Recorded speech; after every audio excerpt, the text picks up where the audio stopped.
Please welcome Kevin Delaney, Editor-in-Chief, Charter and the San Francisco Standard.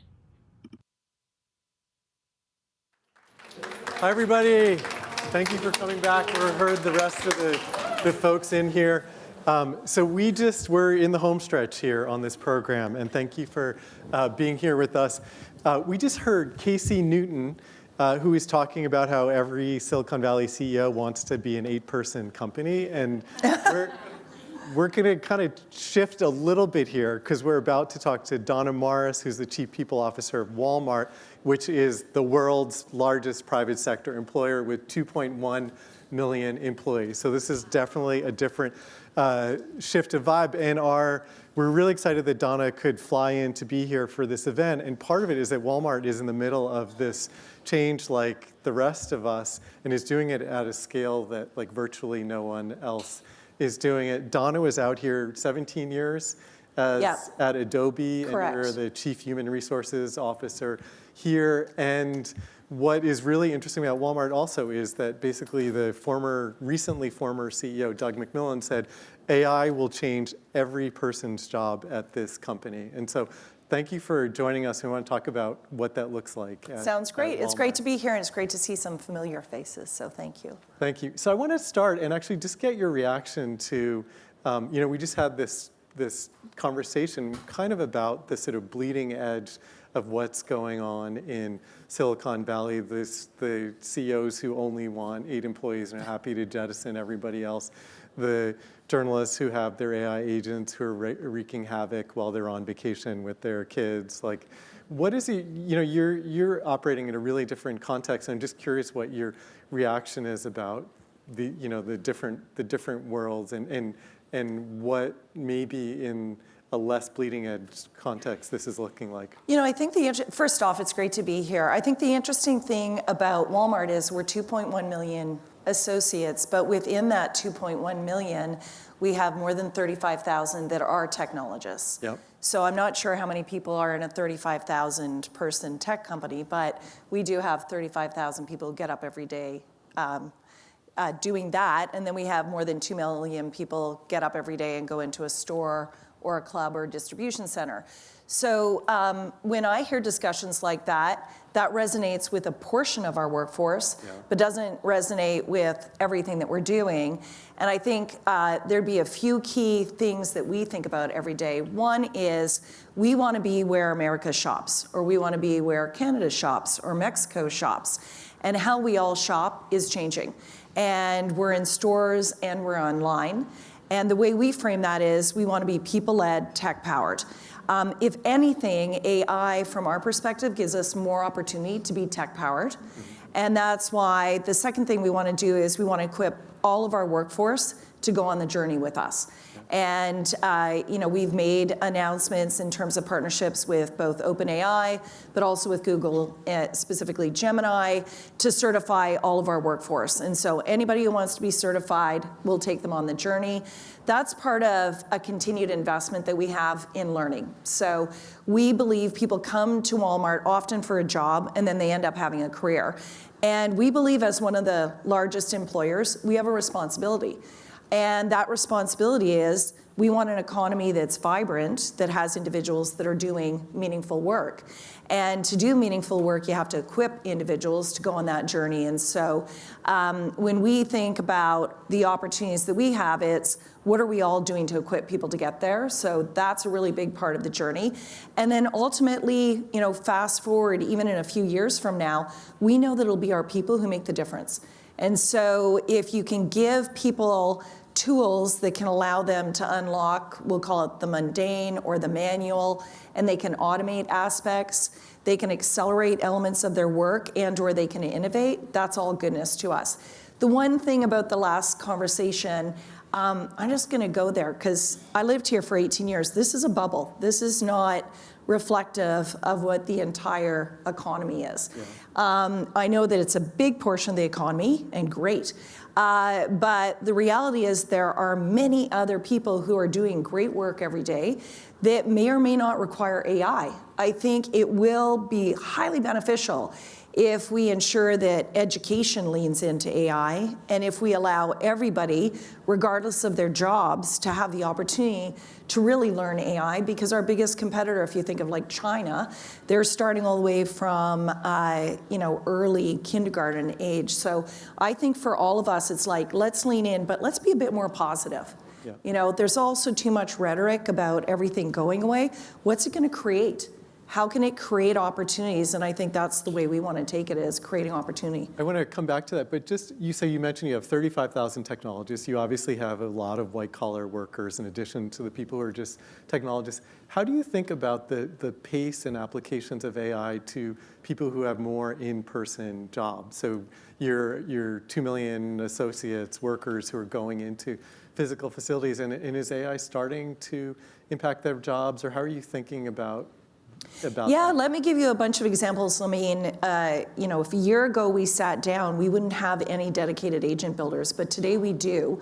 All of those jobs were filled internally. One of the greatest examples, he's a young man, his name is Jack Adams. Nothing, I think there's Samuel Adams, or there's some type of drink that sounds like his name, but that's not Jack. But Jack started as early career. He worked as a merchant. A number of the individuals that went into that team, definitely they were tech individuals, but not Jack. But Jack demonstrated a lot of intellectual curiosity. He was somebody that early on, we launched an AI platform back in probably, late 2023. So we've been on a journey for a while now, and Jack was one of the early adopters there. So I think a few messages. One is there are new jobs that are being created. Agent builders would be a great example. So that's AI agent builder. Yes, they get up every day and they're building agents. That team is in the tech team, and that's because we have 4 different agentic platforms. Yeah. One for shopping, which is called Sparky. So if you go on to walmart.com, you can see Sparky. One called Squiggly, which is an internal platform for basically all jobs that are office-based. That's around 80,000 people. And then we have one for merchants. Those are people who buy items. And then there's one for developers. And so those agentic platforms mean that depending on your job, you have different access to data, different access to information, and then different access to tools. And across all of that, I'll call it complexity, is the desire for people to really have access to learning. And we started this first with OpenAI. And by virtue of the fact that we are a big workforce, we want to give options. So we've got OpenAI and a certification, and then we've got a Gemini certification. And just while you're mentioning that, what does that training involve, these certifications? Yeah, so it's available ultimately to all of your workers. Yes, and the amazing thing, I'll give an example. So we just had our year beginning meetings because we start our fiscal year, and we have store managers that even today are self-learning. So all of the learning is self-learning. It's based on the role that a person is in. So that's why it's more personalized to how you might be using it. So for a certain job, it might be more about reports or data, or it might be about finding other information that you don't normally have access to. That's real time. In the case of this year beginning meeting, we had a few store managers that came up and said, this has been great. Our average store is $100 million. It's around 300 employees, runs 7 days a week, 24 hours. And we had a few managers who said they were using the agent to say, what specifically do I have to do to drive my sales to be, $125 million or $130 million? And they were all blown away by how specific it was in terms of asking additional questions relative to the geography, relative to any of the team dynamics, relative to items that were selling well, items that were not selling well, helping them put together business plans. So really what it's doing is empowering leaders to run their businesses more effectively, and that's really, really important. So for us, what we want to do is make the opportunity available for everybody to lean in and to learn. And ultimately, we want to use that as a way to actually innovate our business and grow our business. And we think if we bring people along on that journey, that'll be a better outcome. The scale is really interesting. You have stores with $100 million in revenue operated by 300 people. $100 million in revenue is probably more than most of Silicon Valley startups. Correct. And we hear a lot about that. We learn about how many people they take.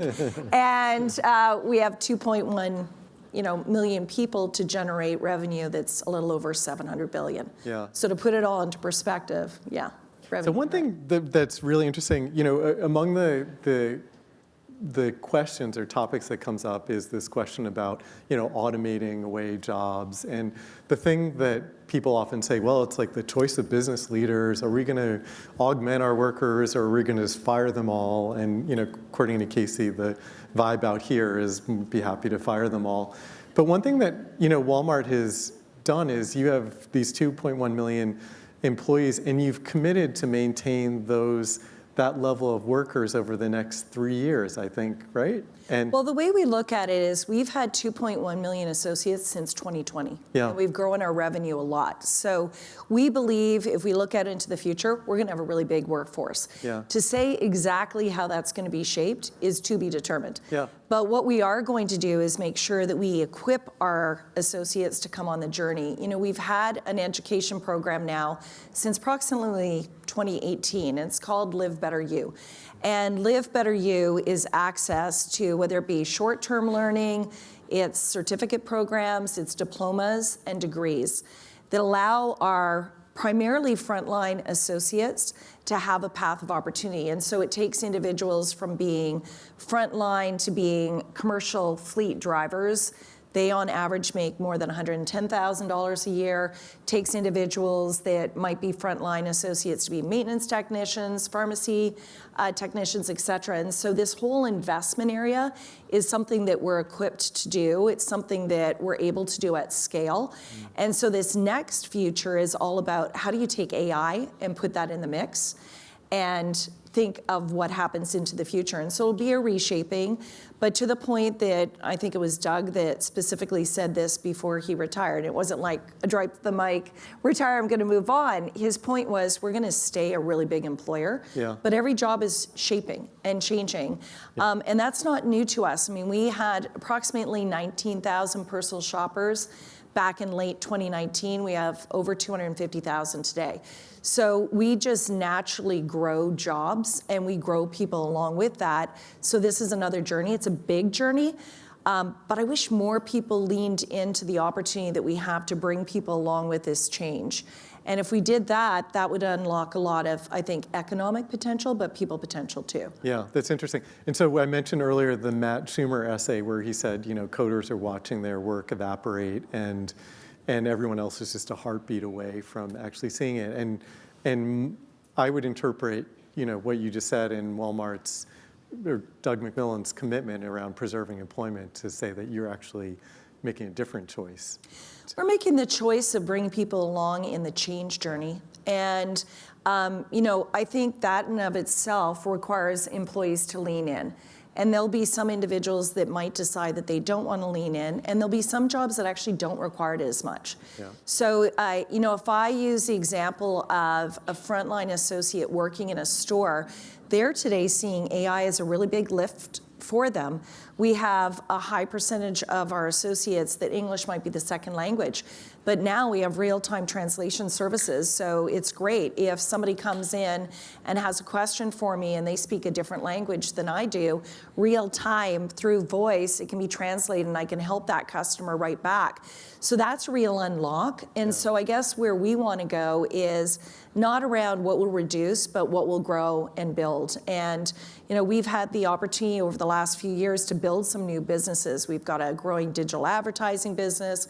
We have a growing health and wellness business, a data business. All of that requires talent. Yeah. And so if we can take our own workforce and first grow our workforce, that's additive for us because that's retentive. And as all of you know, particularly working in tech companies, you want to reduce the churn. And so if investing people reduces the churn, that's a big investment for your business. Yeah. And so Walmart has probably tens or maybe even hundreds of thousands of managers, at least tens of thousands of managers. As AI enters your workforce, what do you think you'll need from them? How does that job change? What do you need from them that you didn't previously? I think something that we always required, but I think is emphasized further, is the humanity of people. Yeah. I mean, at the end of the day, if some of the mundane, monotonous, time taking tasks can actually be equipped via AI. Let's take performance feedback. If you can use an agent to help you actually craft really rich performance feedback, and then you're able to have the discussion, the art is actually having the discussion. So I think the way we look at it, fast forward into the future, I think, the days where everybody said humanities skills are gone, no, I actually think they're on premium. Their premium is those of us that might not have been as equipped in math or science. No, lucky you, we've got agents for you. That's the way, I look at my own self. I was never really great at math, but it's like, oh, I really like it now because I've got AI to help me.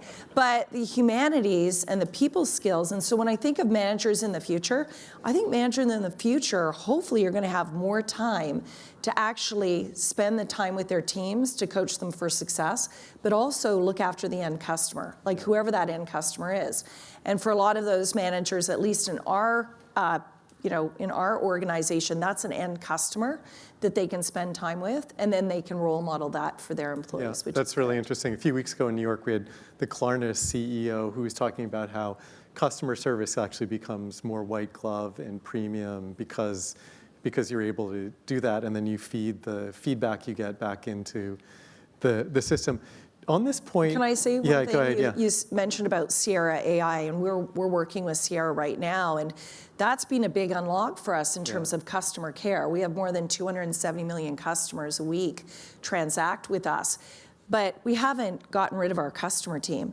What's happened is our customer team now is at a whole different level of work, which is really good because those individuals all of a sudden feel like they've got an unlock and they're able to actually use their interpersonal skills at a different level than they ever did before. So it's become a win-win for us. And in terms of hiring, like how does this all change? Has it changed what you're looking for when you're hiring? We heard Ian from Airbnb earlier. He was saying like the only thing that matters now is the quality of the hire, and you can be a little bit more flexible on the exact job fit or things like that. He's sort of seeing be curious, like across, you're running a different business obviously, but does the way you're thinking about AI change what you're looking for when you're I don't think today people? It does. Like we've always been very focused on people's skills. It's core to our purpose. It's core to our values. Like we always say at Walmart, it's our purpose, it's our values, and it's change. Those are what is evergreen, and then it's everything else. And so for us, I'd say it hasn't changed our hiring. It's to be determined if in the future it does. I don't think so because we've always cared so much about the human skills. Does somebody really like service? Does somebody really strive for excellence? Is somebody really focused on integrity? And then do they respect individuals? I mean, that's pretty fundamental and sort of, one would say basics, but we've always really cared about that. It's not changing. So it's not really changing. I think what will change is when you think about tech assessments that people used to do, I think a lot of those types of mechanisms are going to change. I think some of the assessments people would use, cognitive assessments, those are going to change because people can game those now, and they may not have been able to game those in the past. And so I think looking at some of those tools probably changes, but nothing right immediate today. I just want to quickly touch on the question of where AI sits in your organization. So you're the Chief People Officer. You also have technology colleagues, operations colleagues, and others. How do you determine who's responsible with it not falling between the cracks or losing sight of one of those? Yeah, I think that's a great question. I think we took the approach that it was a responsibility of all leadership. So over the last number of years, each one of us who has been responsible for either a function or a segment is responsible for an AI agenda in our organization. That being said, we created a new executive role back in August. We had the start of, his name's Daniel Danker, he came from Instacart, but he's responsible for AI product and design. And so we have an AI council. It's made up of myself, our CFO, Daniel, and our role really is to look at how we're leveraging AI across the organization. We don't actually have Suresh, who's our Chief Technology Officer, in that because it's more about ways of working. And so we think of technology as sort of like the back-end platform, but the ways of working and how we're thinking about things like resource allocation, et cetera, that's something that we're viewing as more tied to people, financial as well as AI acceleration, and how we actually want to drive it. That's really interesting. So we just have a few seconds, but what is your advice? So you're making this transformation to change every job at a sort of massive, uniquely massive scale. What is your advice for leaders who are at different places on this journey of transformation? I would say one, and I'm sure everybody here is leaning into it already because you're dedicating time to charter, which I think is great that you framed it. One is lean into it. Like, it's not going away. So how are you thinking of equipping your workforce? So that would be one. Two is, I think we all have a responsibility. And I think we have a responsibility to make sure that individuals do have the ability to use these tools, but also get equipped to use the tools effectively.